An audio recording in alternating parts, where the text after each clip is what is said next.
This is Smriti Mishra from BrandWagon Online, and today I have with me Amit Doshi, who is the Chief Marketing Officer of Britannia Industries. Hi, Amit. Hi, Smriti. Very, very good to be here. Good to have you here as well, Amit. So, we'll straight dive into the set of questions. And my first question to you, you've recently entered the cracker segment with the launch of Biscafe. So can you tell me what was the whole idea behind entering into a new category, where there are a couple of players already, and how do you plan to differentiate basically? Right. So just a clarification, Smriti, before I talk about Biscafe. The cracker category is one of the largest categories, in fact, the largest categories in the biscuit segment. And Britannia has historically been a very, very strong player in the cracker category. So it's not a new entry for us.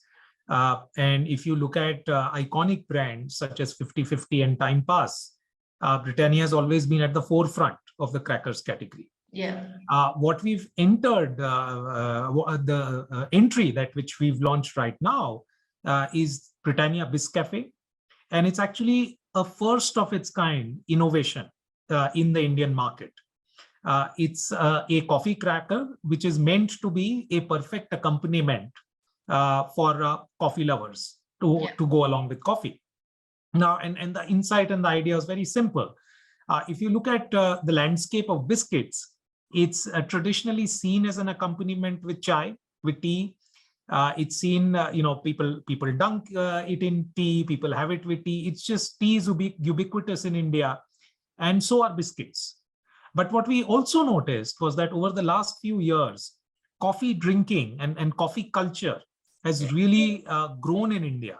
Mm-hmm. And when we listened to social media, when we spoke to consumers, what was coming out very clearly is that there was a vacuum in the market. There was a gap in the market, and there was nothing that existed which could have proved to be a great accompaniment for coffee. Right. And that's where Biscafe really comes into play. And this is a product that we've designed from scratch to be like this really light, thin cracker with a hint of coffee. And it just goes perfectly with coffee without really interfering with the experience of coffee, but actually adds to the whole experience. Right. So again, if you can just elaborate a little bit more on the differentiation point when we talk about it, from other brands. And essentially, what is the price point to begin with, and the target audience? Is it essentially the new age consumers, or how exactly are you planning to position it? Yeah, that's a good question, Smriti. So if you look at differentiation, if you traditionally look at the crackers category, crackers are either salted or they are sweet and salted. That's what crackers have always existed in that form.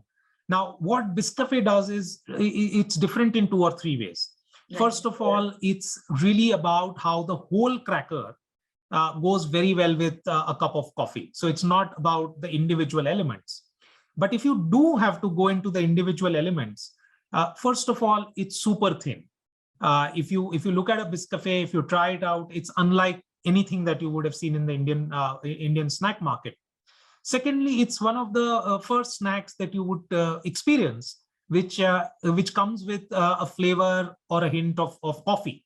So right. it is coffee flavored. And the third is the way it's completely built. It's crisp, it's crunchy, and the sensorials, the taste profile is such that it's a great accompaniment to coffee. And that is itself a big differentiator. There has actually been no product so far in the biscuits category that has ever been propositioned to go with coffee as a beverage. So that's really how is Biscafe different? Now, when you look at the price point, there are several price points. You can buy a pack of Biscafe starting at ₹10. And then, of course, we have the larger packs for consumers who are seeking a bigger pack, or for modern trade and so on. Now, the consumer, of course, India has a large population of coffee drinkers, but yes, it does appeal more. It's designed to appeal more to a modern consumer, to a young consumer who's looking for very, very new and different experiences in the Indian market. And if you look at the whole coffee culture, it's built on back of the modern young consumer And Biscafe is the perfect accompaniment to that. Right, right. So again, right before this launch, you also onboarded Karan Johar for marketing the product. So why the association with Karan Johar, and again, how do you plan to leverage Karan Johar, given that his coffee with Karan is really popular? So how exactly are you planning to leverage his association? Right. Yeah. I mean, yes, obviously, there has been a strong association of Karan Johar with coffee. It goes Yeah. without saying. Yeah. But we also felt that Karan is a great fit for the brand. He's always ahead of the times. He's someone that youth connects with. He's always at the cutting edge of lifestyle, whichever dimension you look at. And then, of course, the whole consumption that you see Karan associated with that of coffee. So we thought it's a great fit, both from the association that he has, but also from the personality that Karan is, and he's really added that edge and advantage to Biscafe. And the way we've collaborated with Karan has been very, very interesting. We've stepped outside of the traditional let's have a 30-second TVC mold. We've really tried to break that mold with the Biscafe launch. In fact, there was a very interesting way in which we even teased the product. Yeah. We had videos going out where Karan is really getting livid about coffee being on strike. Now, it may sound like a ridiculous premise, but it really caught the fancy of folks on social media, consumers on social media. And then what happened after that was a very, very interesting story that unfolded. And we've got several pieces of content. In one of those pieces, he actually reaches out to Britannia to ask for a perfect partner to coffee because he realizes that there is none. And then that was really the context in which Biscafe was introduced. Right. So really, really interesting narrative. We got a lot of engagement, tons of engagement on social media platforms. For a couple of days, we saw the hashtag coffee is on strike actually trend on Twitter. And then, of course, when Biscafe was revealed as the reason or as the resolution for coffee being on strike, consumers took to that as well.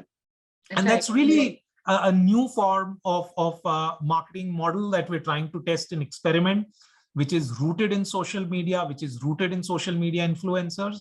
And more importantly, it's rooted in conversations with consumers. And engagement marketing as a model is something that we're trying to experiment and push the limits on. Then, of course, we followed that up with a lovely, beautifully crafted film, which puts Biscafe in the spotlight, the lovely form that it is. And then consumers and viewers have loved when they saw the reveal, when Karan picks up the product and announces Biscafe. So it's been a very, very interesting journey so far. And there's a lot more to come as far as our content integrations with Karan are concerned. So there's more to see over the next few weeks and months. Sure. So apart from the association with Karan, what other strategies are you putting in place for the new launch? Other than that, we're making sure that it goes without saying that the products are available where consumers can see them. Our presence in modern trade is important. We are also looking at large-scale sampling to make sure that consumers discover the right consumer discovers the product and has an opportunity to try it out. So a lot of stuff, a lot of actions are also planned around trial generation. Right. So, talking about forecast, how do you expect the category to contribute to your overall business? Smriti, we don't really get into financial numbers at a brand level, but yes, we have very, very ambitious plans for Biscafe. It's a truly breakthrough innovation, and we really hope that we're able to build it to the ambition that we have for the brand. Right. Amit, since you just said that, this particular launch is for new age consumers, and basically in that context only, I wanted to understand that, how are you exactly aligning your distribution? Will it be more online led? Because these new age consumers are actually shopping online also. So how do you actually plan to go about it? As in, how will the distribution, how will the product be made available to these consumers? No, 100%. You're right. So it will definitely be. It was made available online even before we launched in traditional stores and modern trade stores. But distribution has to be balanced. It needs to be consumers. There are very few consumers who would exclusively shop online. And online, while it's really grown, it's still a small part of the overall biscuits category. But it's a very, very important part. So our distribution strategy relies on all three key channels: e-commerce, modern trade outlets, and large grocery stores. Because what we've realized through our shopper research is that every consumer, depending on his or her shopper mission, could pick any of these channels to shop. Even if you look at your and my behavior, I'm sure we shop at e-commerce, but we also walk into stores for different reasons. So it's important to make the product available and visible at all of these points of buying. Sure. So coming to Britannia as a brand, I also wanted to understand that I'll first begin off, you posted a increase in revenue by about 12 to 13%. So, what exactly are the factors that have been driving growth in the category? If you look at the last year, it's been a combination of two or three things. It's been a combination of making sure that there are volume growths in some categories, but volume growths, as you've seen across the broad spectrum of FMCG, have been slightly softer to come by, right? But if you look at our growths, they've been driven by volume growths in half one, but over half two and the balance part of the year, we saw volume growths slow down a little bit. Okay. But a lot of our revenue growths have come on back of price increases. That's one. Secondly, we've also introduced innovations in FY 2021 and then in FY 21-22, which also some of them grew quite handsomely and have contributed to the revenue growth. Right. Okay. And, because you are in a category which, again, is largely offline, but of course, during the pandemic, I'm sure online also must have played an important role. So currently, what is the contribution of online platforms in terms of the overall revenue? So as I said, the contribution of online platforms is still very small. Okay. Without getting into specifics, it's still under 5%, okay. Right? Okay. We have seen a spurt in online growth. And it's well under 5%. So there is a long way to grow. The COVID environment did provide enough and more encouragement as far as online commerce adoption is concerned. And we're quite bullish on the opportunities that online presents to us. And we work very, very closely with all of our e-commerce partners to make sure that A, we are tapping into that opportunity, and B, we're also making the changes that we need to make internally as an organization to address the growth opportunities that e-commerce presents. Understood. And, what are the expectations for this fiscal year in terms of revenue? And again, are you also looking at entering into new categories or product innovations? But if you look at our innovation agenda over the last few years, that could give you an indication of where we are headed. Right? If you look at over the last few years, Britannia has innovated within the core.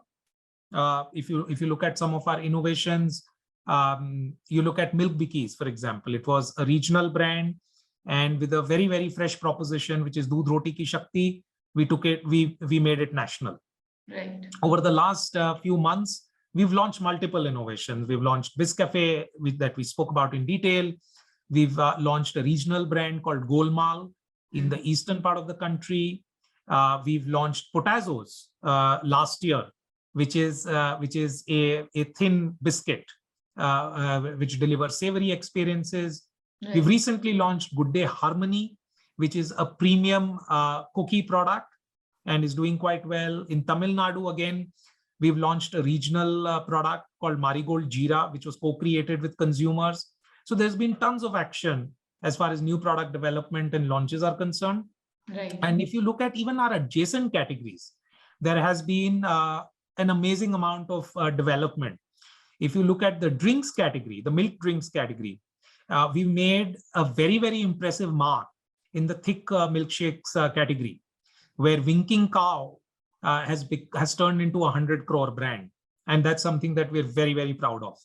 Right. If you look at some of our adjacent snack categories, we launched croissants some time back, which we are now taking nationally. Our wafers are doing very, very well.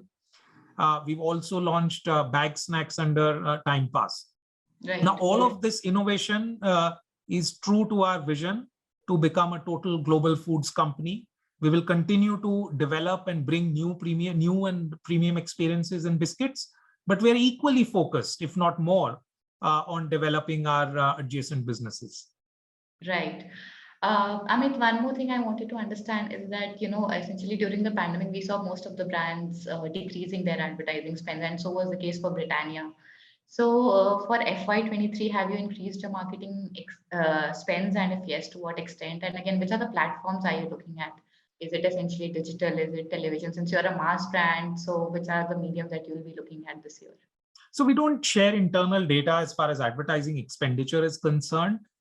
Yes, the last few quarters have been tight. We've watched expenditure very carefully because inflation has been sky high, and it has been difficult to maintain prices. In some cases, we've had to increase prices. In other cases, we've been very watchful of maintaining them, and therefore we've had to right size our advertising expenditure spends. But as the markets continue to absorb the price increases, and as we see improvements, we will certainly improve the investment pattern as far as our brands are concerned. Having said that, the core of our portfolio, which is built around big brands like Good Day, Marigold, NutriChoice, we will always stay invested and consistently active on those brands. They're much loved. And it's important to renew that connection with consumers every now and then. As far as our media investments are concerned, we have traditionally been television heavy, and television does have an important role to play as far as mass reach is concerned. It's a very efficient medium. But we're also very, very focused on our different consumer cohorts. And as you would well imagine, we are seeing some of the media consumption trends shifting.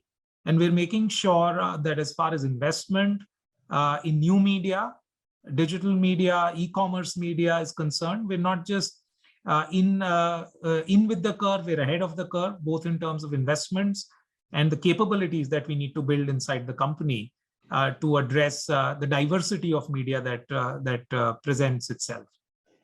Right. So in terms of percentage, would digital get a larger share or traditional media? It's still traditional media which has the largest share. But over the last few quarters, certainly the last couple of quarters, we've seen the contribution of digital increase. Okay. All right, Amit. Thank you so much for speaking to us. It was great having you. Thank you, Smriti. It was good to speak with you.